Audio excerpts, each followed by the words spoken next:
Исәнмесез, кадрлы дуслар! В эфире кулинарное шоу «Секреты татарской кухни». Как всегда, для вас самые вкусные рецепты и самые известные гости. Встречайте, лауреат Тукаевской премии, заслуженный архитектор Республики Татарстан Айвар Саттаров. Приветствую вас! Здравствуйте, здравствуйте. Руслан, я пришел на вашу кухню со своей работой. Это Венеция, которую я там делал с натуры. Можете украсть вашу кухню. Вот, не часто бывают в гостях у нас настоящие архитекторы. Спасибо большое. Я думаю, эта картина займет достойное место в нашей коллекции. Кстати, ни разу не был в Венеции, но после этой картины обязательно поеду. Обязательно надо, да. Надо. Спасибо большое. Айвар Саттаров, заслуженный архитектор Республики Татарстан, лауреат Государственной премии Республики Татарстан имени Габдуллы Тукая. Родился в городе Тобольск Тюменской области. Окончил Московский архитектурный институт и аспирантуру МАРХИ. На архитектурном факультете Казанского инженерно-строительного института прошел путь от ассистента до заведующего кафедрой реставрации и реконструкции архитектурного наследия. Является руководителем архитектурной проектной мастерской. Кандидат архитектуры, член Союза архитекторов России и Союза художников Республики Татарстан. Награжден орденом Дружбы второй степени Республики Казахстан, медалью за служение народу Духовного управления мусульман Татарстана. Основные постройки. Ансамбль мечети Кул-Шариф в Казанском Кремле, автор градостроительного решения и художественно-декоративного оформления интерьеров мечети. Областная мечеть Нургасыр, город Актобе, Республика Казахстан. Мечеть Суфия в Терлитамакском районе Республики Башкортостан. Мечеть в поселке Шингальчи Нижнекамского района Республики Татарстан. Мечеть Мадина в поселке Шапши Высокогорского района Республики Татарстан. Айвар, да. Какое блюдо мы с вами будем готовить? Тоже итальянское? Ну, у вас называется ведь секрет татарской кухни, да? Мы могли бы, конечно, итальянское приготовить. Я очень люблю итальянскую кухню. Ну и татарскую тоже хороша. И, наверное, мы сегодня будем с вами готовить курицу по-казански. Курицу по-казански? Но звучит уже вкусно. Ну что ж, приступим. Айвар, расскажите, пожалуйста, какие ингредиенты у нашего блюда будут? Ну, прежде всего, курица, сама курица, да, она у нас, конечно, уже сегодня заранее приготовлена. Да, нам понадобится еще вот сама курица, картофель нам нужен, картофель у нас тоже уже заранее. Тоже готовы, тоже мы отварили, значит, картофель, курицу. Да. Ну и еще понадобится, наверное, морковь, лук и зелень для соуса, так будем говорить. Ну что ж, с чего мы начнем? С курицы, я думаю? Мы начнем с того, что вот разделаем эту курицу. Айвар, а чем питаются архитекторы нынче? Чисто татарская кухня, лапша по-татарски куриная, как правило. Это вот главное блюдо, без которого, так сказать, не обходится ни один татарский стол. Не обходится, да. Айвар, я в начале программы объявил, что вы лауреат Тукаевской премии. Скажите, пожалуйста, вот за что вы ее получили? Ну, Тукаевскую премию получили в прошлом году в составе коллектива творческого за мечеть Кул-Шариф в Казанском Кремле. То есть это был полностью ваш проект, да? Ну, не только мой. Вашей группы? Да, нашей группы, проект нашей группы. Сколько лет готовился проект? Проект 9 лет строилась мечеть. С 96-го года до 2005 года. В 2005 году было открытие, если помните. Вот все эти годы практически проходил процесс непрерывного проектирования. Сначала самого здания, потом интерьер этого здания.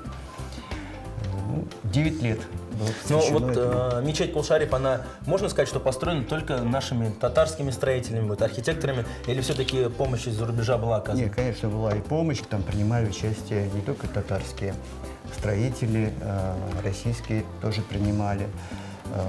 Ну, например, люстра, которая украшает центральный молельный зал, была сделана в Чехии, ковры.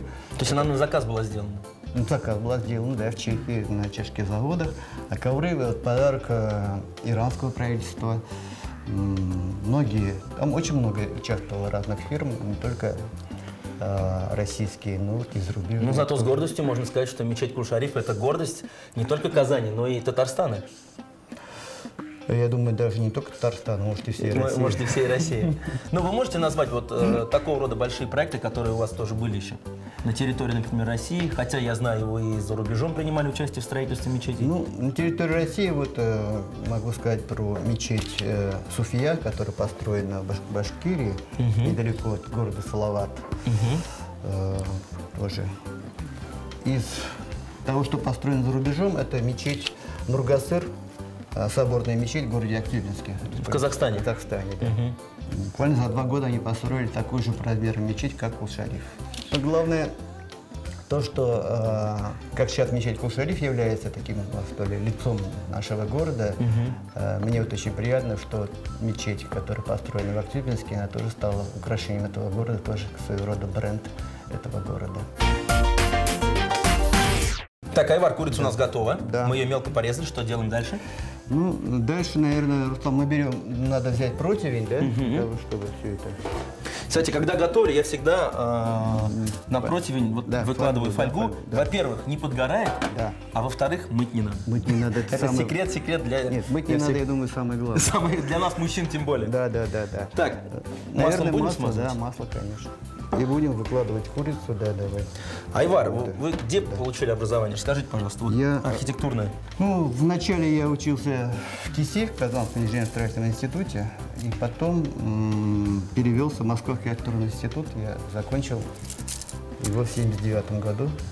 Помогайте, кстати. В 1979 году. И ну, еще из образования могу сказать, что я стажировался в Италии, в Римском университете. Вот откуда этот рисунок про Венецию, да? Да, примерно. То есть во время оттуда, стажировки сидели, рисовали Венецию? Ну да, во время стажировки я очень много рисовал, кстати говоря. То есть надо было на что-то жить, да? Это тоже верно, да. Кстати, я их продавал, свои рисунки. Это был такой хороший статья дохода для нас. Но отличается образование, кстати, за рубежом и в России? Тогда оно отличалось. В какую сторону? Ну, стоит вот нашим абитуриентам, которые решат стать архитекторами, рваться за границу или нет сейчас, вот в наше время? То, что касается архитекторов, да, то это непременно нужно им туда рваться. Это потому что Италия – это архитектура, это мекка для архитекторов. И не побывав в Италии, я считаю, просто нельзя стать нормальным, хорошим архитектором. Не посмотрев все это в натуре, все эти шедевры, которые еще со времен Римской империи. Которые до сих пор радуют глаз. До сих пор радуют глаз. Без этого нельзя стать. Пока их не увидишь воочию, не пощупаешь глазами, архитектором стать нельзя. Это я абсолютно уверен. Ну, так же, как пока не пощупаешь все эти продукты, пока не пощупаешь еду и не станешь настоящим кулинаром. Правильно, абсолютно. Сегодня мы постараемся это сделать с вами. Абсолютно верно. Мы, напоминаю, готовим курицу по-казански и переходим к картофелю. Так, Айвар, переходим к картофелю. Да, переходим. Разрезаем его. Надо его, наверное, резать. Вот так режем, да? Ну, можно, наверное, и так. Ага. Аккуратненько. Так. Айвар, вы много лет проработали в КИСИ, преподавали там. Да, после того, как я закончил МАРХИ, я вернулся в Казань и 30 лет проработал в 30 лет? 30 лет, да, в Казанском инженерно-строительном институте на архитектурном факультете.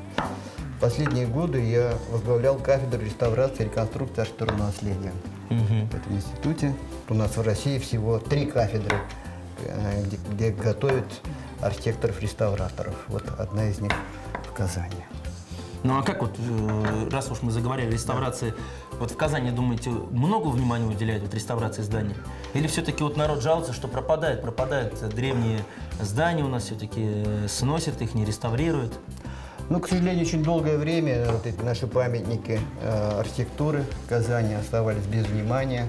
Да, ну вот сейчас, в последнее время, накануне Универсиады, как-то наши власти очень активно занялись реставрацией памятников.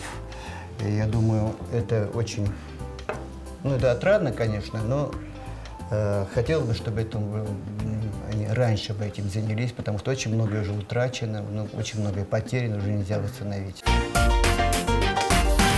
Айвар, а до того, как вы начали заниматься проектом Кул-Шариф, вы вот занимались проектами еще с мечетями, с какими-то храмами, или у вас были только вот иного рода проекты? Нет, я мечетями не занимался. А то, что я занялся мечетью, это вот произошло вот это, когда я был на стажировке в Италии. Ну, тогда был Ян Павел II, вот знаменитый папа, да, и при нем, это было 90-е годы, в Риме начали строить мечеть.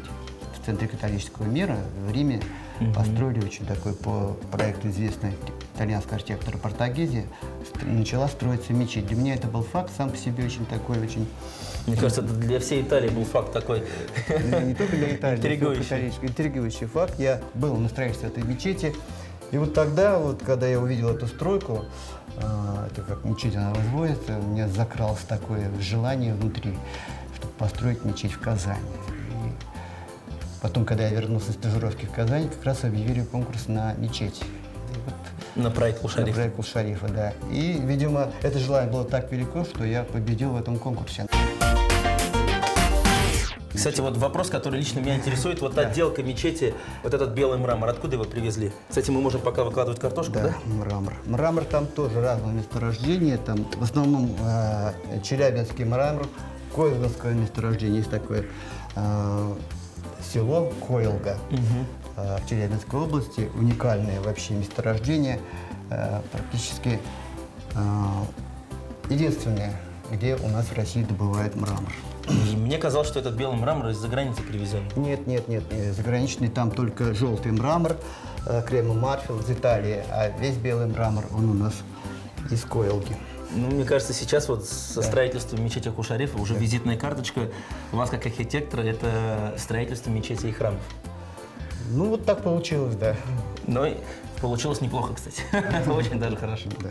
Ну что у нас получается с блюдом? У нас получается, что мы курицу практически накрыли сверху картофелем. Да? Вот мы же курицу не видим. Второй слой. Это, наверное, хорошо, что пока мы В принципе, не это видим. блюдо уже можно есть. В принципе, да. Отварной картофель, отварная если очень курица. голодный, можно прямо сразу. Я уже в процессе приготовления уже хотел тут. Так, но всю эту красоту мы сейчас еще будем дополнять овощами.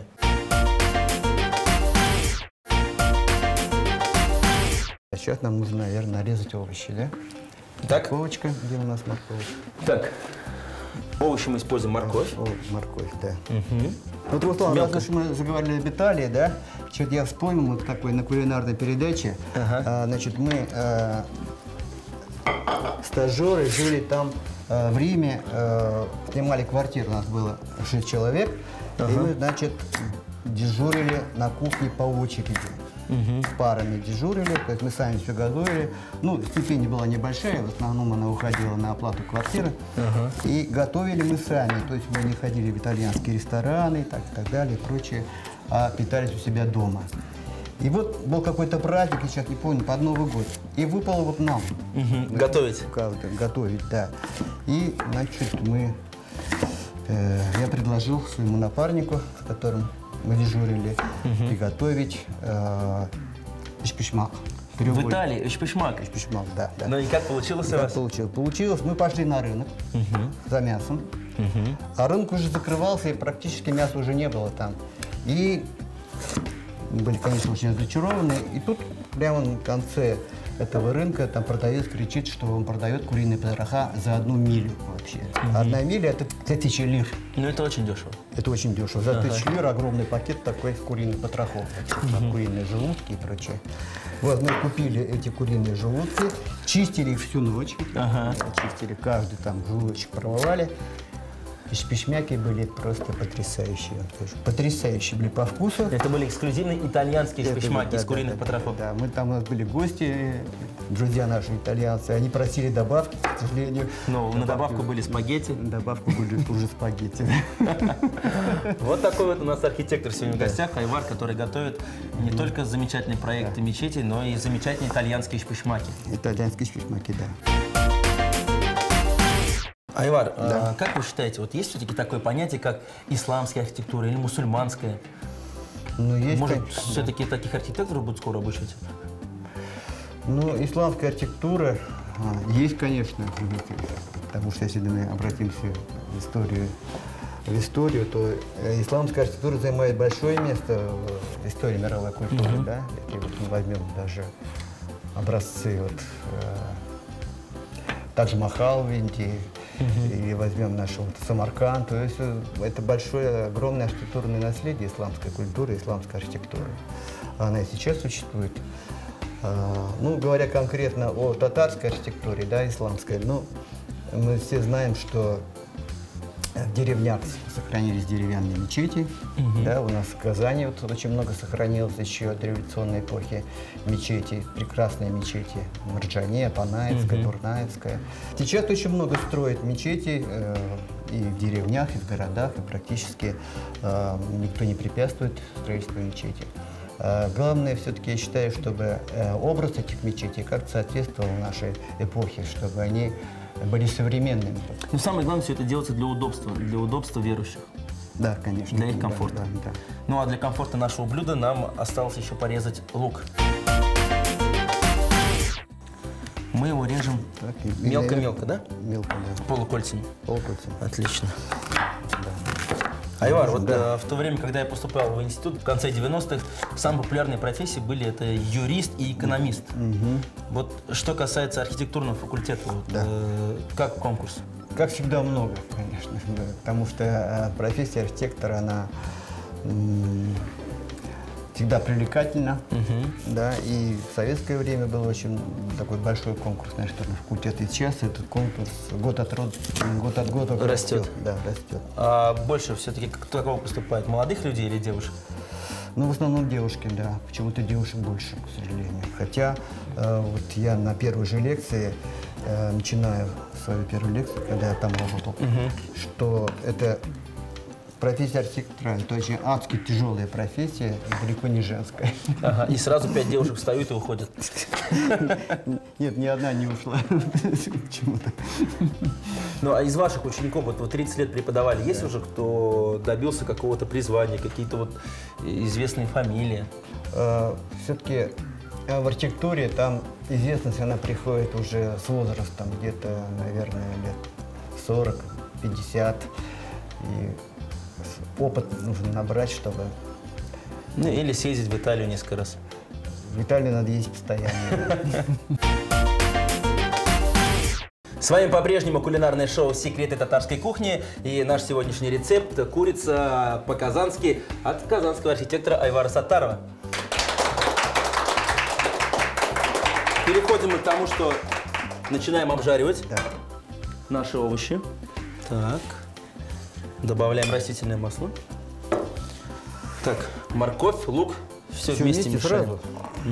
Давайте сразу. Да. Сделаем большой огонь. Да, можете, кстати, закладывать. Айвар, скажите, пожалуйста, вот ваши отношения к зарубежным архитекторам, которые приезжают к нам в Татарстан, в Казань, вот, строят здесь здания, не дают работать местным архитекторам. Почему такое происходит? Ну, я бы не сказал, что они не дают работать местным архитекторам, потому что приезжают они приезжают к нам в Казань, но пока еще ничего такого не построили, скажем, да. Вот, скажем, по поводу последний такой, что ли, на память случай, когда пригласили известного голландского архитектора Герата для того, чтобы он спроектировал нам здание Национальной библиотеки. Да, такое суперсовременное здание получилось, очень интересное. Ну, и Герат не знает, что такое Казань, и он больше всего заинтересован в своих творческих амбициях. Но, к сожалению, вот его здание, оно абсолютно не вписывалось по соседству с пенсионным фондом и нашим торговым центром «Кольцо». Это никак не получилось у него в итоге вписать в окружающую среду, в среду Казани свое это великолепное здание. Хотя само по себе оно интересно, но вот незнание местной, скажем так, обычаев, традиций, специфики. Традиций, да, города, это, конечно, сказывается. Мое желание, чтобы Казань становилась все краше и краше, и тут можно привлекать кого угодно. Главное, чтобы это было талантливо, главное, чтобы это делалось на основе открытых архитектурных конкурсов. Если там победит какой-то зарубежный архитектор, то и это может кто-то приветствовать, если придумать что такое интересное, гениальное. Нашему городу катастрофически не хватает талантливых, красивых сооружений. У нас очень много строят, очень много. Здесь универсиады очень много объектов спортивных появилось, но из них красивых, действительно достойных, которые украшали бы наш город, их очень мало. Так, Айвар, готова у нас поджарка. Под вашим чутким руководством мы ее все вот так вот. Ну так ровненько там, да? Чуть красиво получается прям, да? Ну, даже по цвету у красиво. профессионального повара и профессионального архитектора некрасиво получиться не может. Вот вкусно, невкусно – другой вопрос. А красоту мы не упустим. Ну, такое желтенько-красненькое у нас получилось. Что-то зелененькое хочется добавить. По цвету Так. хотя бы. Но я думаю, надо добавить обязательно соли немного. Соли? Так, держите. А мы разве забыли И- соль, да? Ну, Нет? думаю, самое время. И Да. поперчить немножечко. Давайте посолим, поперчим, да. И мне кажется, блюдо у нас получится как настоящий шедевр архитектуры. Ну, всё, наверное, достаточно. Так, ну все. Да, И отправляем Духовку, это да? все в духовку. да, духовка. Примерно сколько? Ну, мне кажется, минут 15-20, потому что все ингредиенты у нас готовы. Да, главное не передержать. Курица по-казански. Курицу отварили, разделали на порционные кусочки и выложили в смазанную растительным маслом форму для запекания. Картофель отварили до полуготовности, нарезали кружочками и выложили поверх курицы. Морковь нарезали кружочками, лук полукольцами. Обжарили в отдельной сковороде, добавили к курице, посолили, поперчили и запекали в духовке 15-20 минут. Итак, прошло 20 минут, и нас ждет курочка по-казански по вашему эксклюзивному рецепту. Да, Я пошел за ней. давай. Ай. Как же здесь вкусно, одновременно горячо. Как вам, Айвар? Он выглядит замечательно. Ну, мне кажется, это так же и вкусно. Ну вот мы сейчас попробуем, наверное, как это. Так, давайте тарелочку. Да, давайте. Сейчас. Так, держите. Держим. Тут все-таки горячо. Ответственный момент. Настоящее такое блюдо, которое каждый мужчина может приготовить, свои любимые, например. Ты мне еще морковочку добавь, морковочку. Морковочки, так. Не жалей морковочки. Так, сейчас я вот вам вот. Все, спасибо. Угу. Ну, можно сказать, разукрасил. Разукрасил, да. Так, давайте я себе положу. Так. Ну так, вкусные запахи тоже аппетитные такие, Ароматно. ароматные. Потому что готовили с душой. Ну что ж, Да, да. вот наше блюдо. Да. Ну что, пробуем, что получилось, да? Попробуем, давай. Пробуем. Сочетание картошка, курица, если еще добавить нашу вкусную обжаренную моркошку, Да. получается очень даже вкусно. Но самое главное, еще раз хочу сказать, что это блюдо любой мужчина, неважно, архитектор он, Да. ученый, Да. строитель, может приготовить. И, в принципе, обычные ингредиенты придают нашему блюду необычный вкус. Получилось у нас отличное блюдо. Да. Благодарю вас, Айвар, за этот оригинальный, простой, но очень вкусный рецепт. Желаю вам удачи, и чтобы ваши проекты, ваши мечети радовали жителей Татарстана и всей России. Бигзур Ахмед Сизгер. Большое спасибо. До новых встреч. С вами был я, Руслан Шарафутдинов, и программа «Секреты татарской кухни». Сам Владислав. До новых встреч.